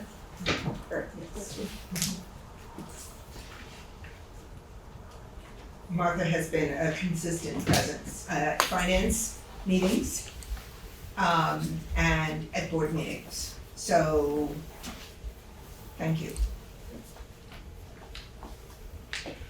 All right, Martha, the floor is yours. Well, as you can see, Martha from Brattleboro, I have many stickies and folded over and highlighted, but I won't bore you with that. It's just some interesting pages that I've looked at from a previous teacher's viewpoint and from a homeowner's viewpoint. So I'll just kind of limit it to maybe 3 questions. somewhere in this and in my other budget booklet that I have, is there some type of a ballpark figure, I guess the Career Center could, or someone give me, as to what would a student out of district cost to come into this district? So an out-of-district student to come in, so tuition paying student. Yeah, Yes. tuition is set by state law in terms of how it's calculated. And every public school in the state announces a tuition rate in January for the coming year. This year's tuition rate is $19,500 for this system annually. Another couple questions I had was, I noticed that, I believe it was the academy school and then it was middle school, had an item in here for gardening, for garden center. And the academy school had a $20,000 line, $22,140 for the garden coordinator at academy school. And then I think middle school had $9,000. What are the particulars of that? Any of our principals want to speak to that? We all have garden coordinators in our buildings. I can speak to it, but Keith, would you like to? I can briefly speak to it. We, a lot of it came out of COVID, but we wanted to have our kids being outdoors more and working outdoors and creating opportunities for them, and especially here on this campus, there isn't a lot of that. So our leadership council, as part of the board, talked about building a garden, so we started it back then and we've really expanded it. And as part of that, then we needed someone to really be putting in a lot of time to help expand it. And we have a person who works at several schools who's really great, and she works with our classes and brings them outside, and the kids get to contribute and expand the garden and dig and learn all about gardening, and then the kind of the farm to school kind of piece there around providing food from our garden to our cafeteria to use. And it's also kind of a community opportunity for parents and families to come and take food in the summer when it's ready. And so it's really been great. And if you came out by the loop entrance out here, you'd see it, especially in the summer, it's just spectacular. So it's been a real enhancement to our campus. That's it in a nutshell. Yeah. I don't know if Academy School wants to speak to it, if there's a similar. I think that the monies for these might be looked at a little closer in terms of what could be donated for seeds or plants. And I'm not sure about the community service that students may have to do. I just find a $9,000 and a $22,000 a lot of difference in space. And I wasn't. And she works really hard to, she puts a lot of that as a stipend to pay her to, she comes in labors and labors and labors to make it what it is. And I think it, my opinion, is a small investment to really bring our campus to life and provide a lot of opportunities for kids that they wouldn't normally have. So. And without doubt, students have to do this under guidance. Yeah. Right, so, right. There's a lot of trees that have been planted out here that will be really beautiful soon, fruit bearing, and yeah. Is there anyone else that needs to? No, you, please continue. This is another item that I was just kind of curious about, and it goes with the high school budget, and it's on page 18, and there is a for the supplies for BUHS art, $23,800. and previous years were 23,800. And I'm just curious, what's 23,800 the last 3 years? Yeah, there's 750 students doing ceramics classes, photography classes, graphic design classes, foods classes, groceries. I mean, it's like, with art, there's so much supply investment that you need to I support know the there was classes. the pottery type kiln. I Yeah. wasn't sure if that was solely or, okay. Thank you. Yeah.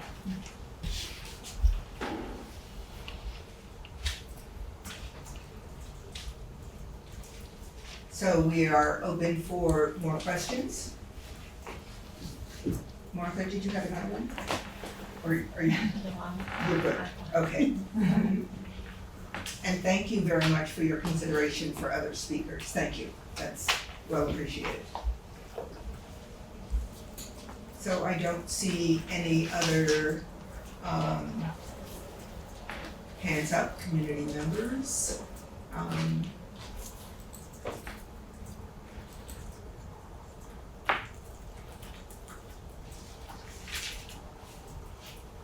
All right, so be it for this public information session.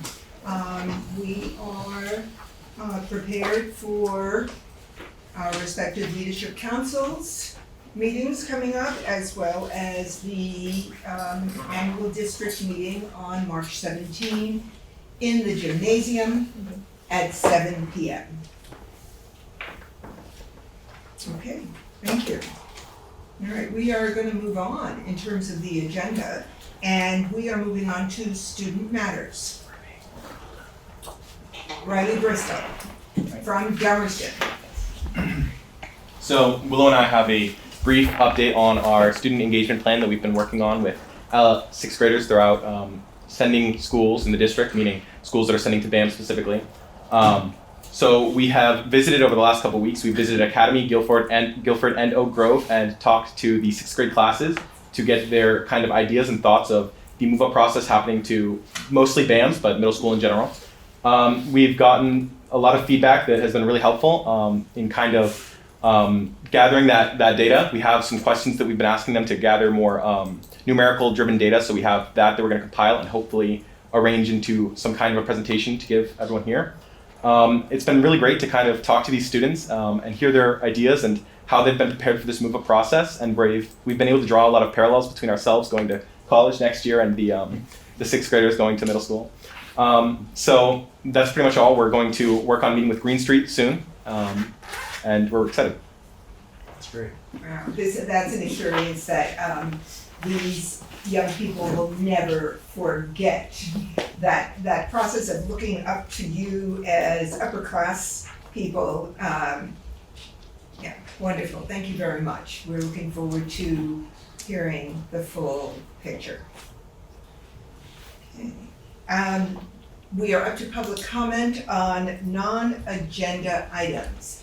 And this is the time when the board and administrators listen without necessarily offering comment or solutions. And what we hear, we will take under advisement. So public comment on non-agenda items.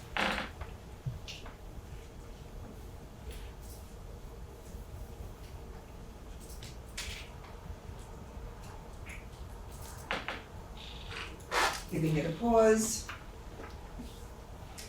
And given the hour, we are going to move on rather quickly. We're up to the consent agenda. And normally we read a statement that says if there's anything on the consent agenda that needs to be pulled out, let's do it now. Or we pass the consent agenda with one motion. And so I think that statement stands. And with that in mind, I am going to point out an issue on the minutes of February 17, on page 2, there was a vote taken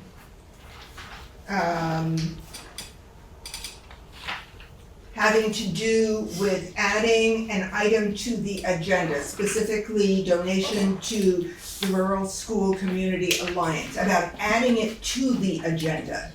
And the vote was recorded incorrectly in the minutes. Specifically, Ann Bickman was on Zoom that evening, and her vote should be a nay and not a yay. So I want to present that. Okay, we've got that, thank you. And that's my only issue having to do with the minutes. Yes, Tim. Yeah, regarding the minutes, names are important and need to be spelled correctly. There's a speaker at the high school that was, I don't have my notes, it's spelled L-I-M, Lem, but I believe that it was referring to L-Y-N-N, Len. Do you have that definitively? Page 7 or 8. I'm sorry, it's what? Page 7 or 8, I haven't got it. You recall the, Hannah, the speaker that you had to speak to sexual assault prevention? Was it Lynn? Oh, you're talking about Heather Lynn. Heather Lynn. Oh, Lynn. goodness. Yep, I see that It's here. L-Y-N-N, yes. Right, and the Right, minutes it's okay. L-I-M, that's should be Amended. corrected. Okay, Correct. all right, great. Thank you. Okay, yes. Okay, thank you. All right, so that's corrected. And if there are no other issues having to do with the consent agenda, is there a motion to pass the consent agenda as presented in the minutes? So moved. Or seconded. Okay, discussion, no, there is no discussion. We've already been through that. All those in favor, please indicate by saying aye. Aye. Any opposed? Any abstentions? All right, moving on. Administrative report. Okay, I'll start with a resignation. Asia Whitcomb, current guidance counselor at Guilford Central School, is going to resign. All right, is there a motion to accept this resignation?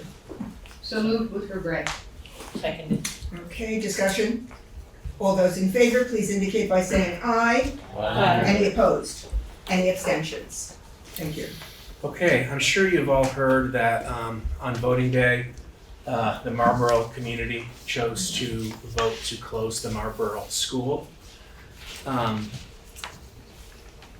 This week, actually today, in the mail, I put together an outreach plan for the Marlboro families. And I did this after speaking with the Marlboro school principal, Dana Gordon Macy. So I've sent this electronically to administration earlier today, but these are hard copies for board members if they want to go around, and I'll kind of walk us through it once they get around to everybody. Can I have one? Sorry.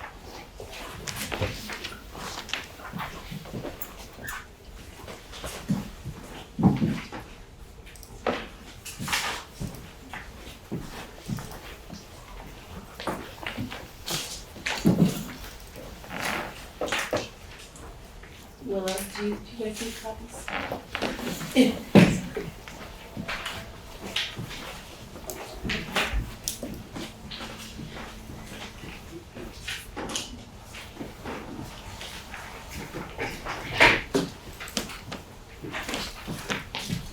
And even as the school closing is necessary for the benefit of students, it's nevertheless, sad. Yeah. Yes, it's sad. Yeah. So what I'm sharing with you today is first steps of an outreach plan of reaching out to the Marlboro community to share what we can offer in our school district for potential Marlboro students to tuition to our schools. And in the perfect world, all Marlboro families would choose to join the Windham Southeast School District. In fact, many of our schools, most of our schools have already been fielding visits from families who are, responding to the news and wanting to make the best decision for them and their families. So this letter, I included in the letter our portrait of a graduate, double-sided, and then next year's school calendar. And this is an FYI for this board as well in terms of the calendar. I reviewed that with the Vernon board last night as well. And Dana, the current principal of Marlboro, will also be sending electronic copies of this packet to all of her families through their school newsletter either Thursday or Friday. So word is certainly out. We want to welcome families to our schools. We feel very proud of our schools, and we feel like we can offer terrific opportunities for these families. Of course, it is their choice, but we want to be as proactive as we possibly can. Other things happening in the coming future, on April 1st, the Marlboro School is going to host an evening and has invited our schools to be a part of that evening. And essentially, it's an opportunity for families to formally ask questions of school districts, school principals. I plan to attend as superintendent. But this is the initial step that has been taken in terms of an outreach plan, and am in communication with Dana Gordon-Macy pretty regularly since the results of the vote. So I just wanted to give this board an update on where we're at, and hopefully welcoming the majority of Marlboro families to our great school community. I have a question. Is Yes, Tim, go ahead.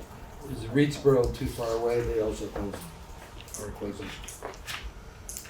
I think they'd go to Deerfield Valley. That would be elementary kids anyway. That would be much closer.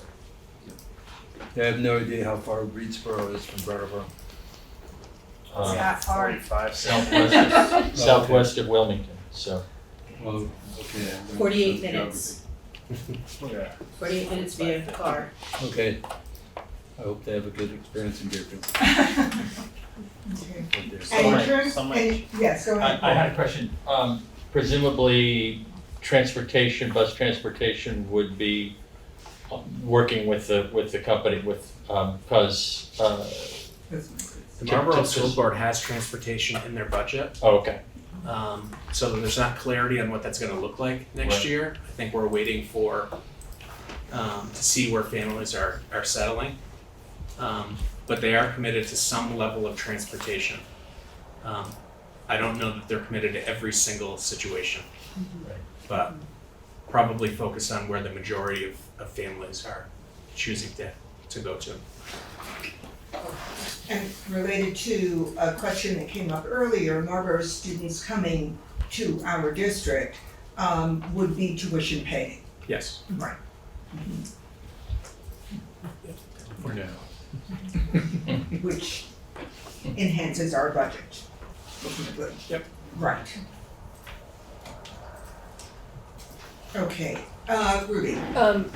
Mark, first of all, thank you for sharing this, and just in reading this over, I'm really happy to see the welcome that you're presenting, which is great. You mentioned an event that is planned. Is that planned is the Marlboro community asking for participation? The planning is being developed by the Marlboro Elementary School principal Okay. in support of her families, so that they can help them make wise decisions that are best for them. Okay. Yeah. And the middle school as well. Yes. Yeah. Okay. And so I trust that if you do want board participation, you'll let us know. Yeah. Dana just sent out a basic email to hold the date just the other day. There's not a lot of details around the agenda, but she indicated it would be, 6 to 7:30, pizza provided, and informal opportunities to visit with principals and school districts. What was the date? April 1st. April 1st. We have some administrative meetings coming up next week. I'm gonna be working with our team to, present something in a coordinated way for that evening that highlights our schools and opportunities. Okay, so you'll keep us posted about that. Yep. We have a board meeting in between. I'm just curious, when Marlboro considers sending students to our district, do they then have school choice within our district? Mhm. Interesting, all right. Is there anything else for the administrative report? That's it for now, but I would like to congratulate Paul Smith, Ruby, Kim for your re-elections and new election, and looking forward to this next wave of work with all of you. Can I make that short announcement, Mark, that I Yes. So I just wanted to make a short staff-related announcement. We got great news a couple of weeks ago that we have another Roland Fellow in our midst. So Lindsay Glayback-Royce, who is the 5th and 6th grade STEM teacher, applied for a Roland Fellowship for the upcoming school year, and she received the word that she was awarded the fellowship. I have a short description I'll just share.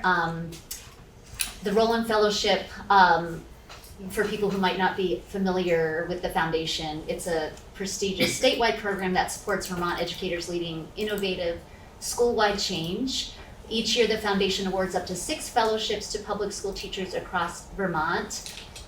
Established in 2008 through the generosity of Barry and Wendy Rowland, the program invests in teacher-driven initiatives that improve school culture and climate. Fellows participate in a cohort that provides leadership training, collaboration opportunities, and funding for a long-term substitute for a school year so they can focus on transformative work within their schools. It is important to note that Rowland Fellows are not on leave from their schools during this time, but serving their school in a different capacity as a teacher on special assignment. Lindsay's fellowship project, Rooted in Place, Developing Systems that Connect Students to Land and Place and Save Our World, aims to strengthen ecological knowledge, community connections, and student well-being at Dummerson School. The initiative will expand opportunities for science and outdoor learning while helping students build deeper connections to the local land, history, and community. This recognition marks a milestone for the school because Lindsay is the first Roland Fellow from Dummerson School and only the second educator from the Windham Southeast School District. The first was Anne Kaplinka-Lair from at BAMS. So we're excited about that opportunity and excited now that we have 2 Roland Fellows at WSESU for the first time. That's great. So, Thank you. thanks. Thank you, congratulations. Anything else having to do with the admin report? That's it for tonight. All right, we're gonna move on to new business. And I'm not sure whether this goes under the heading of new business, but I was thinking about the March 24th agenda and some of the issues that have been put on hold. So whether this is under new business or the next item, unfinished business, I'd just like to go through that list that I have. We put the NEASC report on hold. We also have not discussed Panorama, teacher perception of students. There's a resolution on hold dating from February 9 where significant edits were made and therefore it needs to come before the board for another vote. As well, a donation of $2,000 to the Rural School Community Alliance. We also need to talk about board goals, the 3 board goals, both an update as well as how we're going to move forward, and an update on a planned community forum with legislators. We're looking to include our 2 neighboring districts, or rather SUs, one being Windham Central and the other being Windham Northeast, as well as their legislators. Policies will return to the agenda, and as well on March 24, that morning. Thank you, Matt Shibley. Staff appreciation, the board's staff appreciation process will happen that morning. Right. Yeah. So, so if you volunteered to help out, I'm sure you'll send out a reminder to us. Okay, fine. So that's what I've got so far, and I'm sure that you will send me emails about additional issues. Tim? Yeah, this is for all my fellow board members. By my reckoning, we only have 5 board meetings until the summer summit where CIP goals are established and voted on. So I think we really have to think strategically about what we want to accomplish in the next 5 board meetings. And part of that thinking should really focus on, obviously, CIP goals. What goals do we want to propose for the coming year? How have we done with in the last year meeting the goals? That's just one thing to think about, but 5 board meetings is gonna fly by. So I think, not just think about what to put in the next meeting, but think about what to put in the next 4 meetings. Okay, thank you. All right, moving on to leadership account. Oh, I'm so sorry. Martha, I didn't see your hand. Thank you. I'm not sure, but what was the status a few meetings ago about a continued improvement with communication and an email? There's been great improvement, but how was that left? Okay, continue to improve. Are we talking about the survey? Yeah. Or the The survey? general email that, Yes. No, They'll- no, the front-facing email. Oh, the front-facing email. That happened at the last board meeting, and it's currently being researched. It's being researched by Tim Maciel, by Jocelyn Fritz, and by a couple of other board members as well. Yes, so that's yet in the works. That's not gonna happen overnight, right? Okay, moving on to leadership council updates.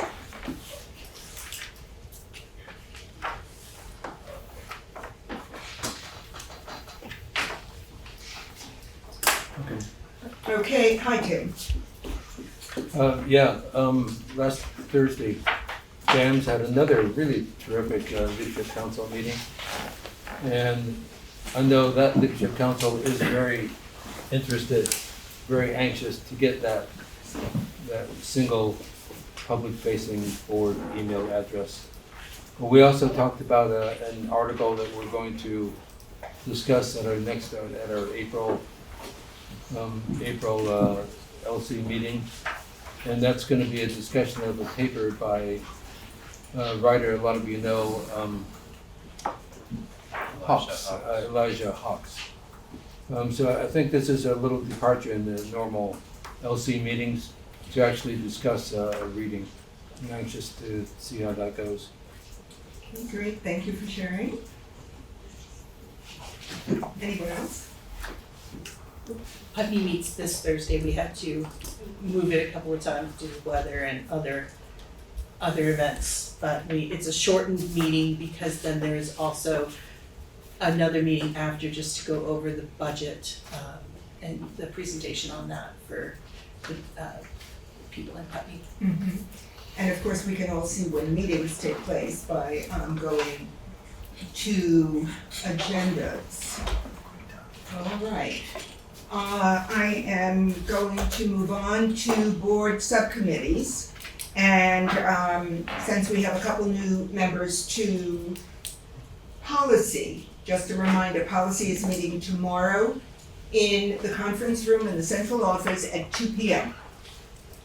tomorrow. Agenda is posted. Okay. And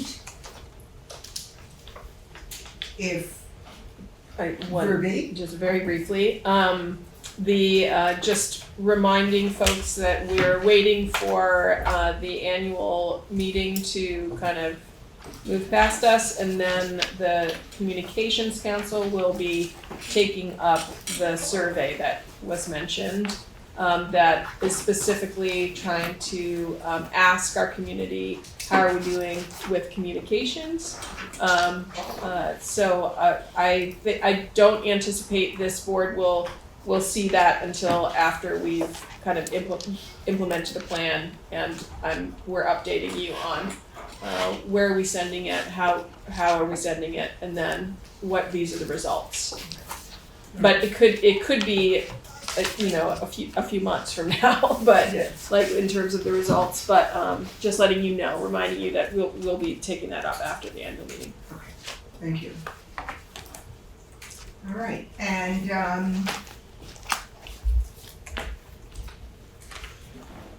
if there is no further business before this board, No, I'm If- just meeting going. if- Madam Chair, Yes. there being no further business before this board, I move that we adjourn.